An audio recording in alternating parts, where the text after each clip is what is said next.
Hello and welcome to Become the Teapot. I'm Iain.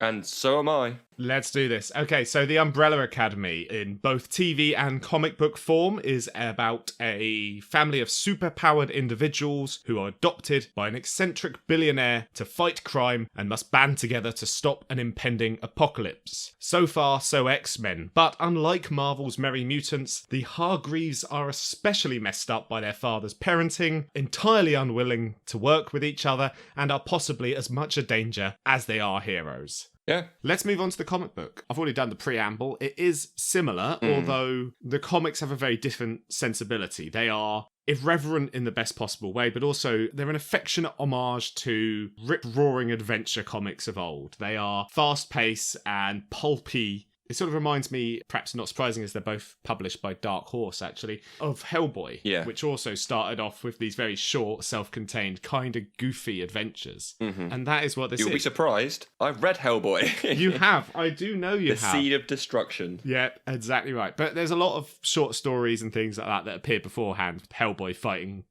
gorilla with a Nazi brain or something like that. They're all quite goofy stuff. So, I mean, you're reading this for the first time. Yes. What did you think of Umbrella Academy Apocalypse Suite? Yeah. So, putting the show aside, the comic, very, very odd. Like you said, it's different. It's unusual. Great artwork. Just want to sort of chuck that out there, first of all. Very cool, very interesting. Almost reminds me of The League. Yeah. Just of the way that it's drawn and the way it has that feel of it. Yeah, I love the art. The character design, I think, is excellent. Each design is immediately recognisable and gives you a sort of an instinctual understanding of some of that character. Yeah. So you look at Space Boy and you think, I know what that character is. And you look at, I think the TV show did a good job, however, in making it a more diverse lineup. Yes. I do think that you have a team of orphans adopted from around the globe, and it doesn't make much sense why they would all be white. But that is a fairly minor complaint.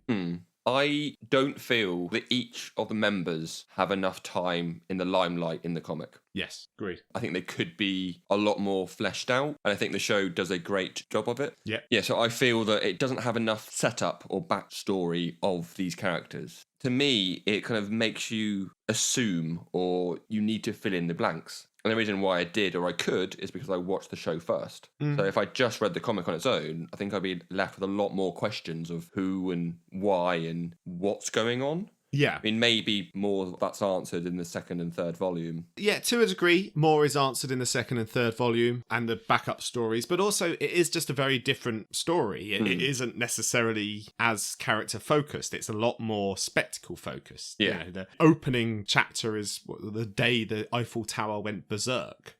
And it has a story with them fighting, the robot robot zombie Eiffel or whatever it was. And, all of this stuff is ridiculous and just thrown in there because it feels like an affectionate homage to pulp comic books. So it is very different, taking those bare bones of the story and the characters and then making it a character-driven show. Yeah. It really does recontextualize the whole story, which is really not what it is in the comic books, which is a lot more fast-paced. Yeah. Don't get me wrong, I think there is character work there and it definitely is something that's built upon, but I don't think it's the focal point of this comic book. Yeah. I did kind of expect this though, because it's a 6-issue run. So it took me about an hour and a half to read very casually. So comparing an hour and a half read to a 10-hour show, of course you're going to get much more time to flesh out the characters and to flesh out the story.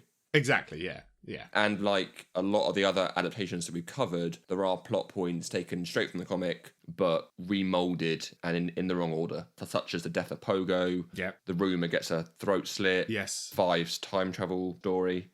Yeah, so there are bits and bobs taken and reshaped. And there are characters like Hazel and Cha-Cha who don't appear until Dallas, the storyline Dallas, in the second volume, who are put into the first volume, or the first series here. Yeah. So, yeah, there are changes. They have taken things from later. And then subsequently, they then have to, in the second series, borrow from Hotel Oblivion for a chapter arc in the second series. And it has this sort of knock-on effect where they've taken so much from the second volume and put it into the first series. Right, okay. But no, I mean, in terms of, we talked about the art. Obviously, I like the writing as well. I mean, I do like, you can feel Gerard Way's influence as a musician all over this comic book. And I think it's interesting to see something as fully formed from a quote unquote celebrity author. Yeah. A lot of times a first time comic book writer, they're fans and they get given a comic book, but they aren't necessarily the best or strongest works. I do think that you can feel that Gerard Way is a fan of this style of comic book and this style of comic book storytelling, and it really does permeate it. I think there's also, as I say, feel his influence as a musician, because there are obviously musical references, the white violin, the orchestra, but also there's a lyricism to a lot of the dialogue and particularly the chapter titles, things like we only see each other at weddings and funerals. And that sounds like an album. It does, yeah, exactly. And Baby I'll Be Your Frankenstein and things like that. They feel like they could be songs, even though there's nothing about them that is intrinsically musical. Well, I did a little research of the guy and I came across a YouTube clip. It's quite short, but he's walking around a comic book shop. He's talking about things, and he said that he's a fan of Neil Gaiman's work. Yep. So, I've not really read. Well, not really. I haven't read any of his books. So Sandman, things like that. Yeah, his favourite book, so Way's favourite book is Dune, or June, or however you want to say it. Right, okay, yeah. His largest influences are Grant Morrison, who does a little intro to the book anyway. I didn't actually read, but I will do. Yes, Grant Morrison, they do, yeah. Watchmen and Akira. Yeah, there's a lot of that in there. I can see the Akira influence. He loves classic Doctor Who, which is quite interesting. Yeah. And his favourite illustrator is James Jean, who did the covers for these comics, but also the cover for the Black Parade album. Oh, right. Okay. That's interesting. So basically has a strong ties to science fiction. Yeah. It's not just, I like comics, I'll write a book. Yeah, exactly. No, I think it's a really sort of competent work and it's really well paced. But obviously the pace is very different, as we said. It's breakneck as opposed to quite a glacial pace you get in the TV show. And I'm actually impressed, as I say, as a first-time writer, being able to fit as much in here as they do and not having it feel too clumsy or too, what I'm looking for, exposition. There's not a whole lot of exposition. Yeah. It doesn't have a character sit down and explain the plot, but you understand it.